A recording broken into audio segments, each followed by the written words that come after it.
Welcome to Leadership Speaking Radio, the podcast for professional speakers, industry leaders, and change makers who want to learn how to communicate with impact, authenticity, and human connection in the digital age. My name is Dr. Laura Penn. I'm the founder of the Leadership Speaking School, and I'm your host.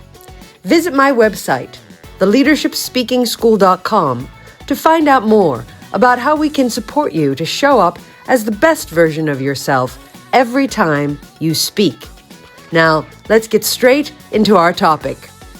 Warm welcome back to another episode of Leadership Speaking Radio, everybody. I'm simply delighted to be sharing the stage today with my teacher and mentor, Maria Franzoni. Yes, you have probably heard the podcast that we did together a while back about the craft and the art form of leadership speaking. I was on her podcast back then. This time, she's on mine. And we are talking about professional speaking, what it takes, what it is, who it's for, and what people need to do it well. So this is going to tempt the ears of the people who are among you, the listeners among you, who maybe are experts who are looking to transition into professional speaking, aka get paid to speak. Or maybe you're just curious about professional speaking in general and what it is. Or, I don't know, any other reason. Professional speaking is a fascinating topic in and of itself. It's something that I do for a living in addition to my teaching. And Maria Franzoni, in fact, is my teacher and mentor, guiding me through this universe of professional speaking, helping me to become more bookable, supporting me to find the opportunities to speak, and so much more. So this is a really candid conversation. We get nerdy, it's girl talk, it's all about an industry we both love. So I hope that you enjoy it as much as I enjoyed having a conversation with Maria. Here it goes. To begin, I'd like to introduce Maria officially. Maria Franzoni is one of the most trusted names in the speaking industry. Since 1998, she's worked at the heart of this industry, first booking speakers for audiences around the world, and more recently, supporting them to build thriving speaking businesses. As a former speaker bureau owner and agent, Maria understands exactly what it takes to get booked and rebooked. And today, she helps speakers become the most bookable in their field by applying the proven tactics used by the industry's top performers. She's the host of the long-running Speaking Business podcast. She's the author of the Bookability Formula. And hey, I'm so lucky, folks. Today, she is my guest on this podcast episode. So let's get this conversation started. Maria Franzoni, welcome to the Leadership Speaking podcast. It's a total treat, pleasure, and privilege to have you here on this podcast with me today. And I'd just like to get things started with a simple question that hopefully will ease our way into this bigger conversation we're going to have today, which is, what is it about the world of speaking that draws you in again, again, and again? I think anybody in this industry, Laura, once you are in it, you just don't want to go. It's so exciting. For me, something that I've always felt really was very important for me, I love learning. And when I started in bureau land, as I like to call it, when I started working in speaker bureaus as an agent, I was learning from the speakers about their topic of expertise. And I was learning from the clients about what was going on for them in their organizations and the problems that they were facing. So that's continued now. I work specifically with speakers now, but I'm learning about their topics, and every day they're helping me, actually, really. Don't tell them that. But sometimes it's therapy, because they're helping me with my mindset. Other times they're helping me with how I work and how I focus. So it's, for me, the thing that keeps me here is learning, constant learning, but from really interesting, I love books, but it's not from books. It's actually from individuals teaching you and helping you. So that's what keeps me here. That makes a lot of sense. I mean, the treasures of people's expertise, their wisdom, their passion about it, that would keep me coming back for all those years too. When did you get started? What year would you say was kind of the launch of what you do now? What I do now, I've sort of done, what's the, I'm looking for the word now, you see. So it wasn't in a not in an informal Hmm. way. There you go. I finally got the vocabulary out. In an informal way, really from day one. In that, when I started in Bureau Land, when I started with the Speaker Bureaus, 1998, 1st of April, April Fool's Day, important day. There you go. Yeah, I know. So yeah, it's an important date. And it was always a bit informal where I was helping and mentoring speakers to help with their business because the more bookable they were, the more commission I made, the easier it was to close the deal when I put them forward. So I was always doing that, but I started doing it in a bit of a more formal way as a side hustle, as the Americans say, sort of like 2017 or so was Okay. then when I started doing it, and then it became my day job in full-time job really in 2021. Ah, but wow, quite a few kind of decades of change there, where you would have seen an evolution of how things were going, and transforming from the late 90s to now, where we find ourselves today. If you had to find a couple of key milestones of change to describe over those years, when it comes to the kind of people that were talking and what they were talking about, and one more, how they were talking, what would you say? So I think in terms of what's changed in what people are talking about, we've always had people talking about technology, but I suppose the big change is the speed at which technology has changed and is changing our lives and is impacting our lives. Speed has been a thing that has really, I mean, when I started in the industry, we'd only just really got the internet. So Yeah. you can imagine that huge change. And we'd only just started using email, and speakers didn't have websites. So I've seen, in terms of the changes for speakers themselves, they have had to learn a lot if they started when I started. If they're digital natives, it's a very different world, and social media has changed an awful lot. So I've seen attention spans change dramatically. I've seen competition go up incredibly because it's very much more global. It is a global marketplace. When I started in 1998, you were working much more locally. And actually, the bureau that I worked with was seen as very advanced because we had international speakers that we were sending to different places. And that was unusual. It wasn't the norm. Now it's normal for speakers to be working all around the world, virtually or in person. So that's changed dramatically. So I would say attention spans, competition, the fact that we're now a global marketplace rather than a local marketplace, and really global.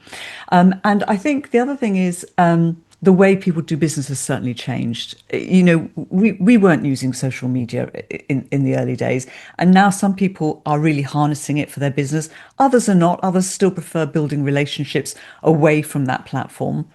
But there's definitely been an influence on there on how people consume information. Would you say with all that evolution, and what a spicy description you just gave, with all that evolution, has the fundamental speaker changed? So, in a way, I hear you saying that, but how has that person changed? If a new kind of the new world that we're living in is about, well, you've got to capture attention spans, you've got to activate social media, you have to be global. That skill set seems different from the skill set of 1998. So would you say that there's kind of a new version of a speaker that's kind of emerging, an evolution? I would say that the speakers that were successful in the beginning were already doing the right things. Now, in order to be successful, you've got to be doing the right things because otherwise you're not. You're going to be one of those speakers that starves. And what they were doing, and they're still doing, and the successful speakers today are doing, is they're very aware that the information is everywhere. So what they need to be doing is they need to be focusing on how do you need to be thinking about this topic rather than let me give you a lot of information because you can just ask AI or you can just Google it, you can just ask ChatGPT, right? So it's very much about curating a focused answer for your audience, very much more so than it's ever been. And it's about how should they think about this topic? What should they be focusing on? What shouldn't they be focusing on? Because this is the problem we have now. Everything's taking our attention, everything's important. But actually, if we're really going to succeed, we have to narrow that. So the successful speakers are doing that, and they're delivering a simple message with good structure That hasn't changed. But I think it's more and more important today with so much noise to have really good structure and a really simple, clear message. That makes so much sense. And I've heard, through the channels and in our work together, because you have helped me tremendously in the past, I'd say year and a half, with making my speaking business more robust and really helping me to focus on the right elements. I've noticed in the ether of things in the professional speaking world that people are talking about this thing called the expert versus the visionary speaker. And, when you talk about information, clearly expertise, or AKA, you can Google it yourself, is one thing that might not be as popular anymore. And it's the visionary element that people seem to be leaning forward to listen to more. What are your thoughts on that? I think both have a place, actually. I think it depends on the audience and where they're at. And I think the expert certainly needs to be. So if you've got 30 years of expertise, let's say, Laura, and you've got an hour slot, what you're doing is you are bringing that relevant hour's worth of juice and expertise and lived experience to that event. That's the value. When you're getting that hour's speech, you're not getting an hour's speech, you're getting 30 years in a message tailored to you. And that certainly is expertise. With the visionary, it's putting a different lens and looking at something in a way that we haven't looked at before and making a step back and rethink. And that often, I love that, by the way, that's my favorite kind of talk.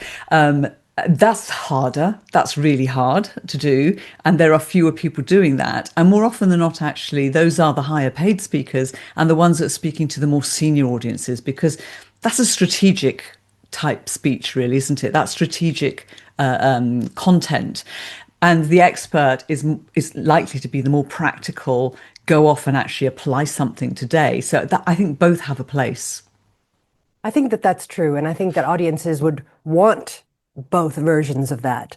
Because something that I hear bookers wanting, and the people who are booking the gigs that I say yes to are asking for, is they're saying, can the audience walk away with something practical that they can apply straight away? That's a really big ask.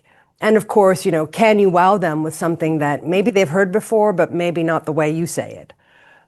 So it's a very exciting and robust world. I mean, there's a lot going on. There's a lot of moving parts. And I often think to myself, what does it take to be a professional speaker in 2026? And we're saying a lot of the answers to that question. But let's go deeper. What does it take to be a professional speaker in 2026? What do you need more of? What do you need to learn that perhaps you didn't need to learn 10 years ago? Let's go deeper into that topic, if you don't mind. I think it's fascinating, and I just love your wisdom. I think the answer is a little bit like it depends, really. It depends what you want to achieve and what your definition of professional speaking is, because there are people who have full-time jobs who speak on the side. They're brought in because they're experts, because they're in that job, and people want their expertise because they're actually at the coalface, they're seeing what's going on. And so they may only speak a handful of times, but they're still professional speakers because they're being paid for their professional expertise, right? And then there are those who are full-time speakers. That's what they do. That's where the core of their income is, and they may be speaking 150 times a year. So there's different types of professional speaking, but fundamentally the thing that they have to be focusing on now that maybe they weren't focusing on 10 years ago, I would say, which is more important, and it becomes more and more and more important, is customization and tailoring. Go in there, go deeper into that. That's really fascinating. Tell me what that means, and tell our audiences too what that means and what needs to be done.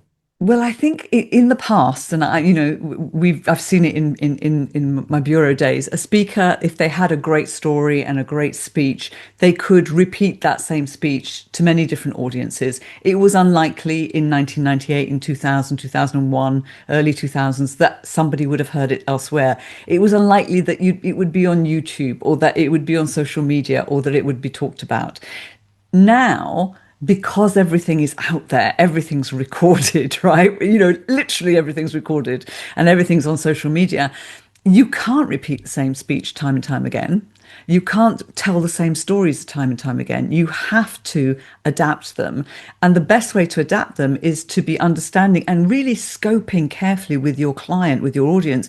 What is your objective? What is it that you're trying to achieve? What's going on for you in your industry? What are the problems you're facing? What are the outcomes you're trying to achieve as a result of my speech? What are the risks that we mustn't take? What are the things we should be avoiding? Really understanding and learning to scope. And that's a skill I think speakers have had to really learn much more now than they've ever had to worry about, 10, 15 years ago. So I think it comes down to really good, strong scoping so that you can then adjust your presentation so that you are delivering on the objective of the client. Yeah, yeah. And it's interesting, just bringing it back into the world of leadership speaking for a moment and the work that I teach. It's this, how do I make it about the audience and their needs and interests while, featuring my expertise and professional wisdom and insights. And that kind of perfect storm and balance and ratio is skillful. You've got to learn how to do that. And I know from my own experience of working with speakers for also, 20 years now, it's interesting that most people will go to the information dump first. It's going to be all the facts, the data, the information, the statistics. That's the kind of safe zone of their talking. But that's also the dead zone because that's where the connection is missing. That's where it's about them and what they know, but not about the audience and what they need. So I feel like when I teach the professional speakers and industry leaders and change makers that I work with, there's always an aha moment when I'm teaching them the craft of that compelling content creation, that let's take a step back.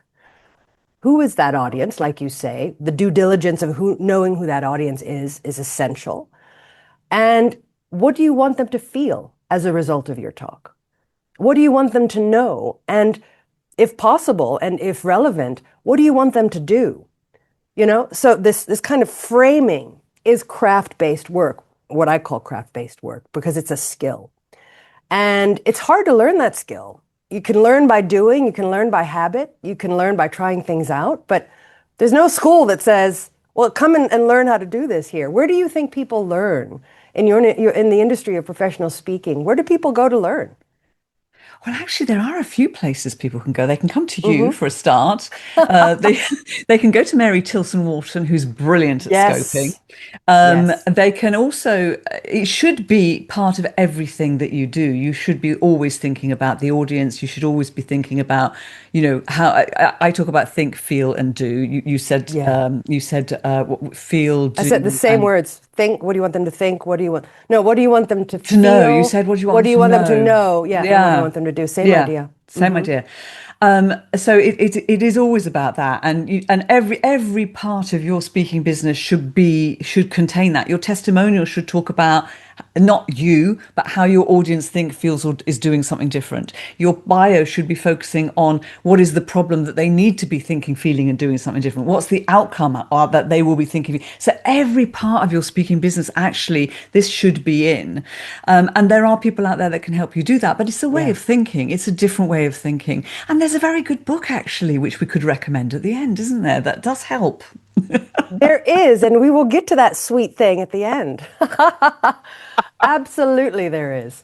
So this is interesting too, because in the work that I do and the work that you do, they transect, because I teach the craft, and then you're supporting the work of how to get onto those stages and become more bookable for the professional speakers. But I think also when it comes to craft, people have to be quite humble, I feel, that you're not born knowing it all. And, while you might not yet know how to get help if you need help, I do find that there's a really big DIY culture out there. Speaking of books, speaking of YouTube, podcasts, I mean, we love them. We're part of that community ourselves. But I feel like you reach a certain point in learning a skill like what we're talking about, or skills that we're talking about, where you can only do so much yourself. And after a while, you need to ask for help. And in fact, one of the biggest learnings of my business and of what I do as a teacher is when I don't know something, it's time to learn from an expert who does.